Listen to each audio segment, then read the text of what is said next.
I'm not a big fan of Russell, but this is hilarious. Canada, the UK, can you see what's happening? Or are you just conspiracy theorists? And will he use this opportunity to correct that safe and effective statement? Or will he choose the same line as Tony Blair? Sit back, do nothing, and let the misery just continue to pile up?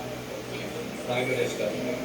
Mr. Speaker, and to what he was more broadly insinuating, let me be unequivocal from this dispatch box that COVID vaccines are safe. And in France, you can't say anything other than that. Mr. Speaker. And here is Rishi Sunak on GB News being questioned by a man who says he suffered from vaccine injury, which he would be able to say in France. My name is John Watt, and I'm one of the COVID vaccine injured in this country.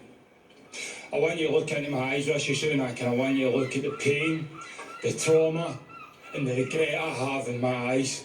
That person, in case you're not in the British Isles, is a Scottish person behaving in a very Scottish fashion, which is to say, emotional and aggressive, full on, and in this instance, correct. We have been left with no help at all. Not only am I in here that's vaccine injured, there's another man over there whose life's been ruined by that COVID-19 vaccine. I know people who have lost legs, amputations. I know people with heart conditions like myself, Rishi Sunak. He's so Scottish that this may not remain a verbal altercation for much longer. And I say this as a man who is married to a Scottish person.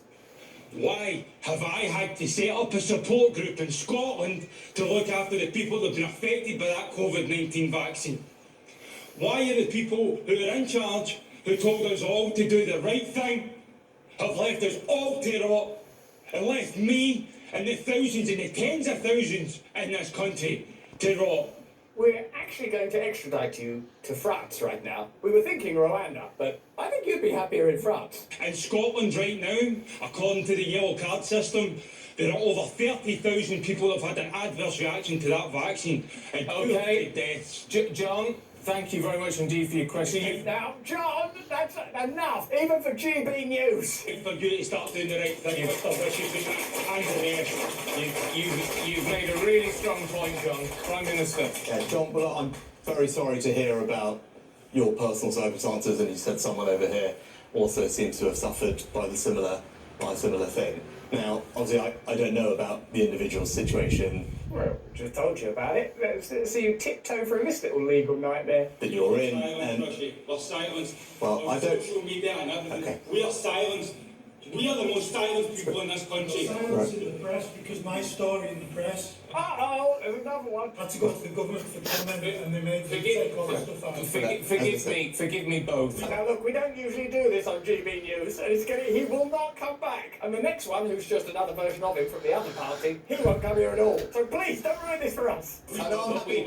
I'm Rishi Sunak. No one, Okay. John, no one is saying no. Oh, yeah, okay. I lost my house, my wife. Right, okay, I'm going to physically come in now. We've lost the floor. In a way, that's what democracy and conversation looks like. People being able to express themselves, being able to express their emotions, being able to confront leaders with difficult truths. And look what it's like. It's unusual, isn't it? It's unfamiliar. Rishi Sunak certainly don't seem to like it very much. And sir, you raised some very valid points, I'm sure. What I've got to say is, though, we haven't got you on microphone, and as you know, we've got to get through this.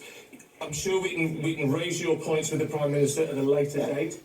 When he's not Prime Minister anymore. But in the meantime, Prime Minister, if you Yeah, no, cover the issue. I'm very happy to. Yeah, no, I like stuff like this. I'm used to having difficult conversations. Like sometimes me and the wife talk about how much tax we should pay in this country and how much money Infosys should get from government contracts. And it can get quite heated sometimes because sometimes she thinks I should give a bit more. So there is a vaccine compensation scheme that's in place, as you alluded to, in the NHS. Obviously, everyone individually will work through their cases. It's difficult for me to comment on anyone's individual case. I'm sure you'll appreciate that. We can't bring you this paradigm-shattering content without